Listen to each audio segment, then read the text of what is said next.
Well, hi everyone. I'm Sam Valenti. Welcome to another episode of Backlot Pass.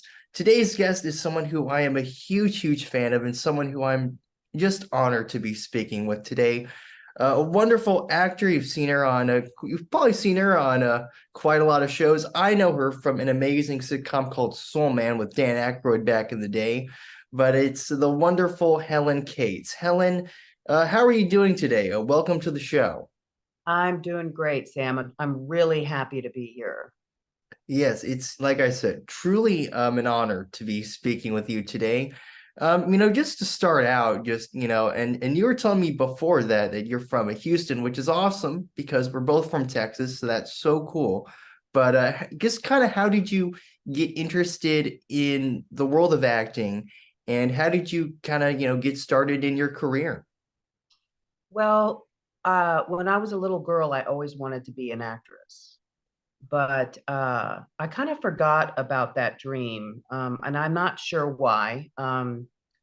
But when I was 21 years old and working as a cocktail waitress in Dallas, there was a bartender named Sandy. And one night we were talking, and she talked about her acting school that she was going to. And I said, "You're going to acting school?" She goes, "Oh yeah, it's a 13-month program. You can get an associate's degree. You can get student loans for it." And I said, "I always wanted to be an actress." She goes, "You should do it." So I did. I went and applied for student loans. I got in this little acting school called KD Studio, Kim Dawson Studios. Kim Dawson was an agent at that time for a modeling agent and also a theatrical agent for actors.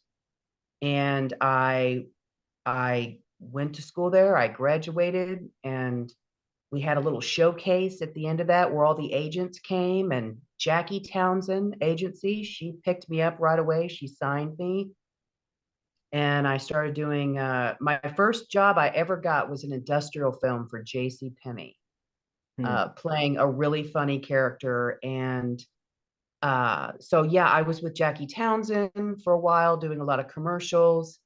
And then I got signed by oh gosh, I can't remember the name of my second agent.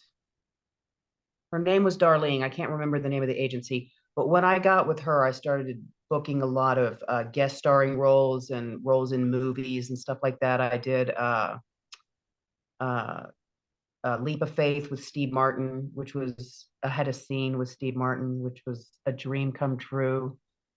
Uh, and yeah, I just started doing a lot of film and commercial work. The commercial work was great. I bought my first house with my residuals from a Pace Picante commercial. Wow, I think it's so cool.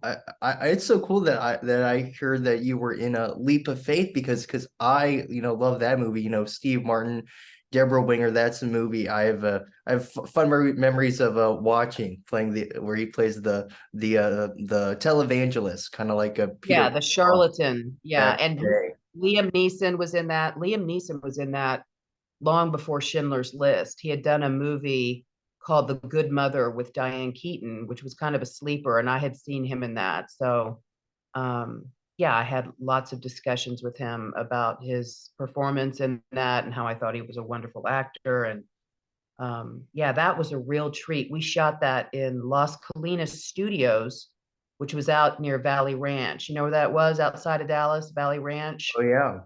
Yeah, so Las Colinas Studios was out there and we shot it there. They shot Texas Walker Ranger there and Barney, the little purple dinosaur. Yep. Yeah, so that was where a lot of things were shot. My first guest starring on a TV show called Dangerous Curves. It was these two female cops, and I got a guest starring on there playing Rhonda Royal was her name, and she was a bad girl, and they shot that there. So that really brought a lot of work to the Dallas area to have that studios right there. Yes, absolutely. And now something that we were talking about earlier is I believe that your first really love of like acting it was doing more theater stuff. Is that correct? Yes. Yes. I loved, so, after I signed with my agent, Jackie Townsend, I started to audition for theater in Dallas. And there was this little community theater in Richardson called the Richardson Theater Center. And I auditioned there. The first play I auditioned for, I didn't get cast. But I went back and auditioned for a second one. And I think, oh, I can't remember the name of that. The Dark of the Moon, maybe. Um, and Kyle McLaren was the director for that theater, and he he had told me, oh, I it was really hard for me not to cast you in that role, and I was hoping you would come back to audition for other plays. And so after that, he cast me in about 6 shows, like in a row. So I did theater back to back, and was also auditioning for commercials and roles in movies. And back then, Texas was a right to work state. So I was not a union actor yet. I was a non-union actor. So, I was getting a lot of non-union roles, and you could drive to Austin, San Antonio, Houston. And this was at the beginning of my career when I would drive to Austin for a 3-line part. But I was happy to do it because I was just so excited to finally be living my dream. It was such a wonderful time in my career. Yes, absolutely. Now, like, when did you move to LA? Like when did that move kind of happen? That happened in 1997. I had done a movie called The Whole Wide World that was shot in Texas, and Renée Zellweger had the lead. I played her cousin. She was already in LA, and Renee and I were friends. We had met on a movie set, a movie called A Taste for Killing. We had met on that. It was shot in Texas, and we remained friends. She lived in Austin. I lived in Dallas. She moved to LA before me, and she said, "Hey, I'm shooting this movie in Texas called The Whole Wide World." And I said, "Oh, I have an audition for it in Austin and for your cousin." And so I got that part. So we got to do that film together, which was really wonderful. And that film got her Jerry Maguire.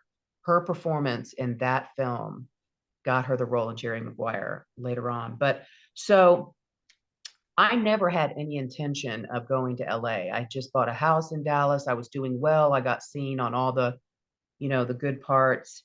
And when the whole wide world went to Sundance, Renee said, "Why don't you come to Sundance and we'll go skiing because it's in Park City." So we both like to snow ski. And I said, "Okay." So I went, and she sat me down one night in a diner, and she said, "I want you to come to LA." She said, "You can live with me." She said, "You belong in LA. You can compete there. And I really want you to do that." And I was like, "Well, I've got it made in Texas. I'm kind of a big fish in a little pond there. So, I'm doing well. I've got a good reputation." And she said, "Well, just think about it." And I said, "Okay." So later on that week, she found out she got Jerry Maguire, and she flew back to LA to do press junkets. And the day that she was flying back, her manager, John Carabino, came up to me and he said, "If you move to LA, I will set you up with every agent I know. Your performance in the whole wide world is really good. And so just know if you come to LA, I will find you an agent." Well, you can't not take advantage of that kind of an opportunity. So I went back to Texas. I put together a reel of my work that I had done, which was a lot of good stuff. And I drove to LA in my little blue Jetta, and my transmission went out in Phoenix, and I had to stay there for 4 days while they rebuilt my transmission. And I got an apartment. Well, I stayed with Renee while she was filming Jerry Maguire, and then I eventually got an apartment in West Hollywood. And Renee lived in the little garage apartment, and the woman, the owner of the house, lived in the house. And one day she came out. I had been in LA like 4 days, and she said, "Hey, Helen, you're an actress too, right?" And I said, "Yeah." And she goes, "Well, my friend is auditioning a role. This woman dropped out of his movie because she was pregnant. So he's holding auditions today for this part. Do you want to go?" And I said, "Sure." So I went and I auditioned for that film, and I got that role. And as it turns out, it was Julia Sweeney that was supposed to do that role, but she'd gotten pregnant. So I got that role, and it was a really spicy little role. I was a lesbian who worked in a sex toy factory, and it was a great role for me. It was fantastic, and the director, his name was Lynn, and this was a true story that he wrote about his mother, and his mother owned a sex toy factory and a business, and we shot it in her factory, which was down by downtown LA, and it was near Alvarado Street. And I was so new to LA, I didn't realize that was a bad area. My car got broken into while I was on set. But anyway, so I had a fun time shooting that. And one day while I was on set, a guy came up to me and he said, "Hey, my name's Billy Miller, and I'm with the Schlesinger agency, Michael Schlesinger. And from what I understand, you're new here in town and you don't have an agent." And I said, "No, I don't." And he said, "Well, take my card. I'd love to, have a meeting with you." So I immediately called John Carabino, Renee's manager, and I said, "Hey, this guy, Billy Miller from the Schlesinger agency, just came up to me on set." And John was like, "Oh my God, he was on my list of people to set you up with for an agent." He said, go take that meeting." And I did. And they signed me. And they were one of the best boutique agencies in Los Angeles. So that's how I got to LA. Wow, what a story. Wow, that's Yeah. amazing. Yeah. Yeah. I felt I felt that it was my destiny to be there because things had happened so unfolded so easily for me once I got there. Because I knew a lot of actors that had gone to LA and couldn't get arrested, and they came back to Texas, because they couldn't get an agent, they couldn't, and I had this wonderful opportunity with, Renee's manager, John. And so I felt really good about being there. I really just couldn't believe it. Well, yeah, and that was so, I'm telling you, it was so cool hearing about, like what a big part Renee had, in you moving to LA, because I mean, I had known that you guys had performed it in, the whole wide world, your performance, that is great, you guys sharing scenes together, but actually hearing about you guys were friends, and like, and she played such a big role in this move, like, wow, like it's amazing to hear about. Yeah, she was instrumental. I had no intentions of moving to LA. I just thought I kind of had it made where I was, and I had seen all those other actors, go and come back with their tail between their legs. And I thought, not me. I've got it made here. I just bought a house and I'm working. And yeah, but she really wanted me to come. She changed my life in that conversation in Park Cities at that little diner. Yep, and then the rest was history after that. Yeah, yeah, it was. It was. Yep, and now like around that time, we have to talk, about the role that I know you from, the role that I first saw you in. This was, of course, after you moved to LA, but you played the role of Nancy on the ABC sitcom Soul Man, alongside one of my all-time favorite actors as well, Dan Aykroyd. How did that role come about for you? Well, I was with Michael Schlesinger. Uh, they were my agency, and I auditioned for that. So they were auditioning, on both coasts for that, New York, LA. So I went to audition for that in LA, and I got a callback, and they flew me to New York for the callback because that's where it was going to be shot at Kaufman Studios, which is over in Astoria. So they flew me to New York, and I did my callback there, and then they had us wait, and they had gotten down to two actresses for this part. They had called back five and flown them to New York, and I don't know where the other actresses were from. And maybe some of them were actually from New York. But so then there was me and this one girl. It was down to the two of us, and Dan was shooting Soul Man 2000 or Blues Brothers 2000 in Canada with John Belushi. No, not John Belushi. He was passed away by then. he was shooting a movie there, and I want to say it was Blues Brothers 2000, but maybe not.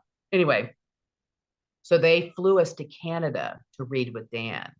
And so this girl, and I can't remember her name, the two of us flew together to Canada, and we were both so excited. And I remember being in the hallway waiting for the audition, and I saw Dan Aykroyd walking down the hallway. And I am a huge Dan Aykroyd fan. Not ready for primetime players. I watched Saturday Night Live every single Saturday night. Me and my brothers watched, and I just loved that show. And I love Dan Aykroyd. I mean, Trading Places, um, Ghostbusters. I was just a huge fan. So I remember seeing him walking down the hall and just like my heart was pounding. And so he walked into the room where we went to audition, and I went in there and did my audition, and she did hers, and they flew us back to LA the next day. And we sat on the plane together the whole way, and we promised each other, like, if you find out you get it, you have to call me. And if I find out I'll get it, I'll call you. So I got back to LA, and I got the phone call from my agent that I got the role, and I didn't call her because I felt bad about it. I didn't call the other actress. Obviously, she figured it out, but that's how I got that role, and it was a dream come true. That's great to hear about that you were such a fan of Dan's work, and then you're actually able to work with him on that show. I think that's so awesome. It was incredible, and he was so nice to me. He was so available, to talk to, and he like I said before, it was shot in Astoria, and they had me at the Park Regency, which was in Manhattan. And then I had a car that would take me to set, and Dan was renting a brownstone somewhere in Manhattan with his wife, Donna, who was pregnant with, I think with their third child at the time, but I'm not sure. So at one point he said, look, I have my driver drop me off at the 42nd Street Bridge, and I walk into work every day so I can get my exercise. He goes, why don't you have your driver drop you off and we can walk into work together? So of course I had my driver do that. And uh, at least, I think it was a couple of weeks, we shot 2 episodes in a row. We would walk from the 40s, and it took about an hour. So we were walking into work together, and he regaled me with all these stories of what it was like to come down from Canada and be on Saturday Night Live, and how he lost his best friend John Belushi, and he had tried his hardest to help get him sober. And River Phoenix, I didn't know that Dan had a relationship with River Phoenix, but he was very close to him as well. And he told me about that, and just it was incredible. It was just incredible to be able to like get to know him in that personal way. Wow. That's so cool. That is so cool that you were able to, to have like those experiences with him, and like actually getting to, know him on like more of like a personal level, not just working on the show. Hmm. Yeah, it was really wonderful. And I think I did about 6 episodes. I can't remember, maybe five, or I can't remember. Did you count the episodes I did? I don't know. Let's see. So of the stuff that I found on YouTube, I think it's like something like five, I want to say something like Five that. or six. Yeah, yeah, yeah. And I was hoping that they would make me a regular, but they didn't. So that's how it goes. Yeah, that's the thing. Yeah, because because in those episodes that you're in, I think you add a lot to that show, and yeah, I know I think you and Dan, you guys worked so well, in your scenes. I think you guys had great chemistry, and then you and Anthony Clark as well. I love when you guys would share scenes together, and I actually got upset when I realized that you weren't in every episode. And it was like, Aw. it's hard for me to watch the other episodes. I'm like, yeah, it's like every time I'm watching the other episodes, I'm just like, I wish Nancy was here. Well, I think they brought in another character too, didn't they? I'm not sure. Did they bring in another character? Because I know that Ann Lambton, she was added to the show, I think at like some points. And yeah, so I think I don't know, maybe if that's her character that they And what did she play? What was her role? so she plays like sort of like a housekeeper type of role, something like Yeah. that. Yeah. Yeah. They had told my agent that they were possibly grooming my role to be his love interest, to be Dan's love interest. Um, and then apparently test audiences did not want, you know, did not want a priest to have a love interest, even though, his character had been married and his wife died and he had these kids, but who knows why. Yeah, my heart was broken. I really wanted to be on that show. And Dan called me when they didn't sign me to the show, when, I wasn't going to come back. And,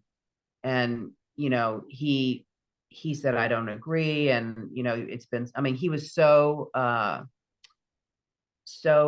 kind to do that, to give me a phone call. And but that's just how it goes. That's just how it goes in Hollywood. But I was great. Oh, and Anthony Clark. Oh, we got to be total buds. He was a sweetheart. He was so funny and kind. And again, he had his own show, Boston Common, I think. Yeah. He had a lead. Yeah. So, but there was no pretense at all, because I had never done anything like that. Like, this was my biggest role I ever had, was this recurring. And he was just so funny, and we used to hang out, and I really enjoyed that too. He was wonderful. Yeah, yeah, and I can just imagine like the fun you're having, on set and stuff, and and of course I think in just any sitcom environment, it's very fun. You have an audience there and everything, and I'm sure having an audience there, it's kind of maybe a little bit similar to your theater performances, back then. Yes. Yeah. It was great. I mean, the way they do a work week on a sitcom is the script reading is on Monday, and then Tuesday and Wednesday, you're rehearsing, and getting your blocking. And blocking is like where you stand, where you walk, what you do, during the scene. And then Thursday, they would have like a camera rehearsal, and then Friday they would tape. So that was our schedule, and then you had the weekend off. Yeah, well, I have to mention that one of my favorite episodes of Soul Man, it's the Halloween episode, and that's probably one of my favorites. And there's a scene where Anthony Clark, like his mask, like he has like this mask on. I think he's meant to be like a sort of like, I think he's meant to look like a dummy for Halloween, and then like he pops out as you walk into the house, and and Nancy just decks him in the face. So I funny. forgot about that episode. I forgot about that one. God, I when you contacted me, I watched the first episode. Um, but I didn't watch any of the other ones. But yeah, I remember that. That was fun. Any kind of physical comedy, any opportunity to do that, I always welcome that, because I just love doing that. Yeah, and yeah, and that even that first episode, because that was the first episode that I saw, and was just that first episode that you were in, and that's a great one as well, and I thought it was funny when you realized that Dan and Anthony, they'd seen your letter, of like Yes. about the divorce, and then you just like blow up at them. Yeah. Yeah. She was a great character, Nancy. She was fun. Yes, That absolutely. was the highlight of my entire acting career, was that show. And I worked with a lot of great um, people, but that if I had to pick a highlight, it was that show. Well, it yeah, certainly is, and one of my favorite shows ever. But the peak of that show is any episode that you're in, and Oh, it thank you, so, Sam. and I mean that. I mean that. Thank you. Now, we do have to talk about another sitcom that you were on. You had a very memorable appearance on this one. It's the very first episode of the Michael Richards Show on NBC. You play the fiance at the center of the case in that pilot episode. How did your role on that show come about, and what do you remember about the experience on that show? Oh, that is another highlight. To work with Michael Richards. I was a waitress at a restaurant called Barefoot. Um, and I used to wait on Michael Richards, and he was the nicest guy. He was very calm, very quiet, and he always had the Chinese chicken salad and a bowl of lentil soup and tea. He always had the same thing. So, uh, and uh, we talked about Seinfeld, and I told him, I said I never could get an audition for Seinfeld because by that time Seinfeld was done. I think it was done. Yeah. And he said, well, yes, it was very, I said, I made a great girlfriend for you because you're tall, I'm tall. And he's like, yes, it was very elusive, a love interest for Kramer. It was very difficult for the writers to kind of make that happen. But I had a good relationship with him, and I ended up getting an audition for the pilot of that show. And I went in, and Michael didn't. And I said hi, and he goes, "Oh my gosh!" And he recognized me, of course, and he got up and hugged me and everything. And I had a great audition for the pilot, and then I didn't get the pilot, and I can't remember the name of the actress that got that role. It was a regular role on the show, but anyway.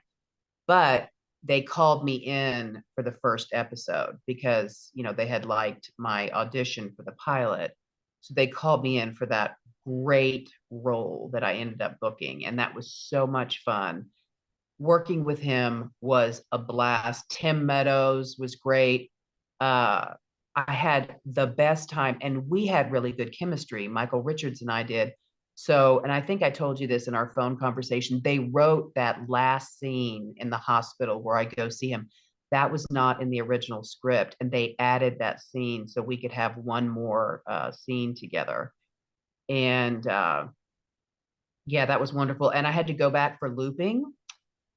Um, and it had been a couple weeks since we had finished filming, and I went back in. I'll never forget, he was shooting another episode, and I was on my way to the looping booth, and he saw me and he said, "Helen," Michael Richards, and he came over and he hugged me. It was priceless. Like, the whole relationship with him was priceless, and that was another really big highlight of my career. And he was a very kind, very open person. Yeah.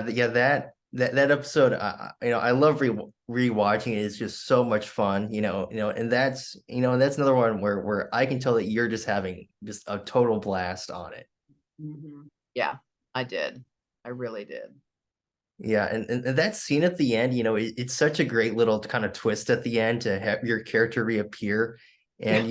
And something that always struck me is whenever your character enters in, I can hear you can hear the studio audience be like kind of like with this nervous laughter. Yeah, yes, yes. It's so great. They're like, what's gonna happen now? She's kind of a psycho. Yeah. Yeah. Now, I will say about that show, unfortunately, that's a show that had a very, very short lifespan. It was like only like 8 or 9 episodes, something like that aired. Now, I think that show actually would have gone on for actually a couple more seasons if you were a regular. So Oh, I Sam, appreciate the difference Sam, there. this is too much. I can't take all these compliments. Thank you. Like, hey, listen, I mean everything I say, and you're just, it's amazing going through these roles and just, just the impact that you make. It's pretty amazing, honestly. The impact you make in any role you play, it's pretty remarkable. Well, it's a delight to have done that, to have pursued my dream, and to have had all those experiences. That is uh, something I treasure and will always treasure. Yes, absolutely. Now, I actually want to talk about something that's relatively recent, that you did. A little bit more recent. It's this little online video that you did, and I just want to bring it up because I thought it was funny, called a Rent-A-Mom, and it's super Oh, Rent a funny. Mom. Oh, Yes. wow. Yes. Um, I haven't thought about that in a long time. Yeah. I can't believe you found that. yeah, I did. I know. Just kind of was just browsed through the internet, and I came across it. It was you're super again, very funny here. With your with this quote you have, ass racking algorithms, just hilarious. Yeah. God, my friend Jude wrote that and directed that and cast me in that. So yeah, that just kind of popped up out of nowhere. That was several years ago. Yeah. I think 8 years ago. I think, yeah, something like that. Yes, definitely. And now, and then another thing, I mean, I feel like I have to bring this up, that funny little PSA thing that you send me. What's I the story know. behind that? What's the story Oh, behind that? oh my gosh. Well, uh, I wanted to do something creative, and my friends who shot that, they're documentary filmmakers. They have their own production company called the Clowder Group because they love cats too. So Clowder is a group of cats.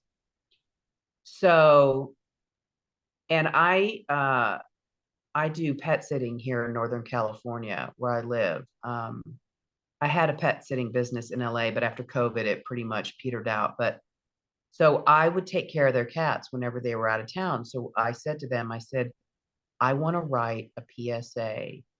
And I will take, they were going to be out of town for a month. And I said, I will take care of your cats for free if you shoot this and edit it for me, like this little PSA. And they said, great, that's a deal. So yeah, so I wrote that. I just came up with the idea because I have my fat kitty, with the big titties, And so, and we would always, he's always been an object of ridicule for all of us. So I thought I'm going to make this into art. So I wrote that PSA, and we had so much fun shooting it. And that's my brother that on the street that comes up and goes, "That's disgusting." That is my brother, and he's not an actor.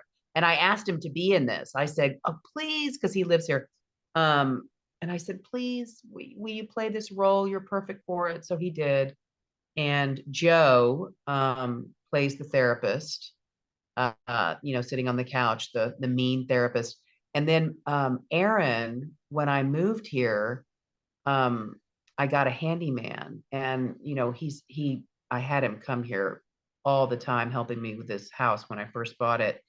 And he played the plastic surgeon, and he was really good too. I mean, really good as the straight man. So those were the cast members. And yeah, I wrote that and we shot that. And I want to submit that to short film festivals. Yes, yeah, absolutely. Should. It's because I remember when you sent that to me and I was just like dying of laughter. It was just amazing. You're really good at like deadpan delivery. Yes, thank you. Thank you. It was fun. It was fun. And I look forward to um, getting it into film festivals because I think it could compete. I think it's funny. So we'll see. Yes, absolutely. So now like you're still living, in California, these days, not necessarily LA, but still California. So how'd you find yourself, kind of where you're at now? Well, you mean from when I was with my agency Right. till now? Do you want to go that far back? Okay, so It's just my like a little Cliff Notes version, I guess. yeah, yeah, yeah. My I was with that agency let's see, from 1997, and then they closed their doors in 2001 or 2002. The writer's strike had happened. There was reality television, which was the scourge of our industry. And everybody kept, I mean, Survivor was the first reality series that came. But what reality television did was put actors out of work because it was a non-scripted um, show. So the fact that reality television came on the scene, there was the writer's strike, which had put actors out of work for a long time. And then also the film business was kind of drying up in a sense, and there was less roles. So there was a lot of film stars coming over to do television that had never done television before. They kind of look down their noses at television. And then all of a sudden they're doing TV. So I was auditioning against, Mimi Rogers, Frances Fisher, Patricia Arquette. And you just can't compete because the studios have the money to pay them their rate, their weekly salary. So gosh, I went from, uh, doing a few good jobs a year, which is, pretty good, to not booking acting roles at all. And it was because of these three factors: the writer's strike, the film stars doing television, and reality television. And Michael Schlesinger had been in business, I think, for 30 years, and they had to shut their doors because their actors weren't getting hardly any work. So at that point, I just took a departure from acting. I decided I wanted to take a break from that. And I did, and I did a variety of things. I did some writing. I really focused on a lot of writing. I did a web series that I don't think you'd be able to find. It's called Taking Care of Helen. You may be able to find it, but that my friend Jonas and I wrote together, and then he directed it. And I really just kind of walked away from that industry, like a lot of people do. And I really missed it. And so in 2021, I decided to buy a house here in Northern California to come see my brother. So I've been down here for almost 2 years. And there was something about coming to Northern California and getting out of LA that kind of gave me permission to find my creativity again. Because what I felt like in LA is I felt stifled in a lot of ways because it's such a big city full of so many creative people. And there seems to be, for me, there was a pressure to succeed in that industry. And it was hard in a lot of ways to be there, having been in the industry and not being in the industry anymore and kind of seeing it still all around you. But I stayed in LA because it was so beautiful. I love Southern California. So I didn't move out of LA because I was really happy to be living in such a beautiful place. And I had, a whole slew of friends and stuff. But coming here to Northern California has given me permission to reinvestigate my creative life, and it feels really good. And part of that was doing that PSA. And I actually got an agent and started going on auditions. All the auditions now are, you put yourself on self-tape now at home instead of driving. I mean, I'm old school. When I was doing it, you had a headshot in your hand and you drove to Warner Brothers, and then you had to, park and sign in. And it's a whole different ballgame now. And I had an agent just for a minute, and then she retired, but she had me going out on a lot of auditions. I mean, I didn't book anything, but I think that I was with her probably 6 months, and then she decided to retire. But where I am now is I'm doing a lot of writing. I take a writing class with Terry Silverman, who's wonderful. And I'm just writing short stories. I'd like to do a solo show.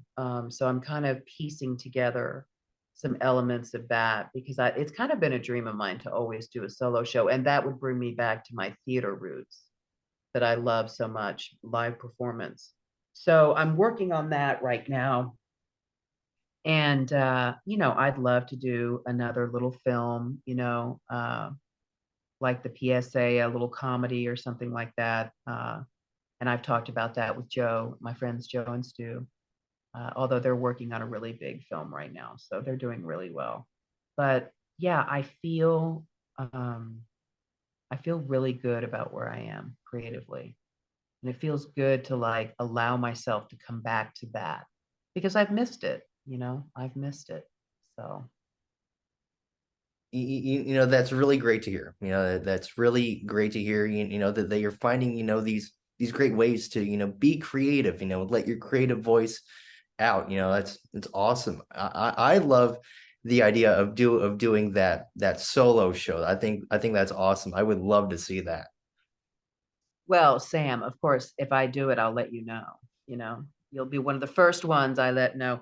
And yeah, and I don't know, I mean, I'm in the embryonic stages of that, but it just feels good to be working towards something like that. And I'd also like to do a memoir, a collection of stories. So yeah, and maybe at some point, there's a lot of theater because I live in the Bay Area. There's a lot of theater here, and at some point, I would like to join Equity, which is the theater union, um, and perhaps audition for some theater here and really start doing that again. And my schedule would permit that, actually, my schedule right now. So I'm an elder care companion for a man with dementia, and I do that pretty much full time, but I get off work at 3 o'clock in the afternoon. And I could, if I got cast in something, go to rehearsals because rehearsals generally don't start till, 7. So it's possible. And I'll look into it, I've only been here not even 2 years, so I'm just still getting settled. Well, I think it's awesome that you found a great home, and that you're happy where you're at. I just think that's awesome. That's great. Thank you, Sam. Thank you, Sam. It's really nice to be near my brother too. My Yes, brother's here, absolutely. so it's really nice to be near him. Definitely. Now, my last question here is I just want to know, if you have like one piece of advice that you would give to an aspiring actor, what would that be? Well,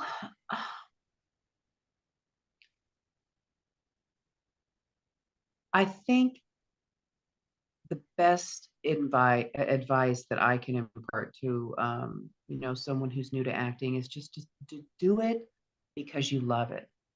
It's very easy to get caught up in wanting to be on television or be famous or be a recognizable actor or make a ton of money. And I'm not saying I didn't want all that stuff too. I did. But when I went to LA, I was very level-headed about it because I had seen all those actors from Texas go to LA and go back. So I didn't go into LA and think, yeah, I'm going to take this town by storm and I'm going to be, famous. And I think you really have to just love what you do. And there's a real acceptance to it's really hard when you want to roll and you don't get it. But I had a friend tell me one time, she said, Helen, uh, the way the universe works is that if that is meant to be your role, there's no way that anyone else can get it. And if that is not meant to be your role, there's no way you can get it. So just go into your auditions and have fun. And so that really helped me find acceptance when I didn't get roles that I really wanted. And then it gave me the ability to enjoy the ones that were mine because they were mine. And that was my role. So just do it because you love it and not because you aspire to be famous or rich. It's hard not to with this industry because those are elements of this industry. But I guess that would be my best advice. Hey, that's some great advice. That really is. It's always good. It's always good to do something that you enjoy doing, and just have fun with it. Hmm. Yeah.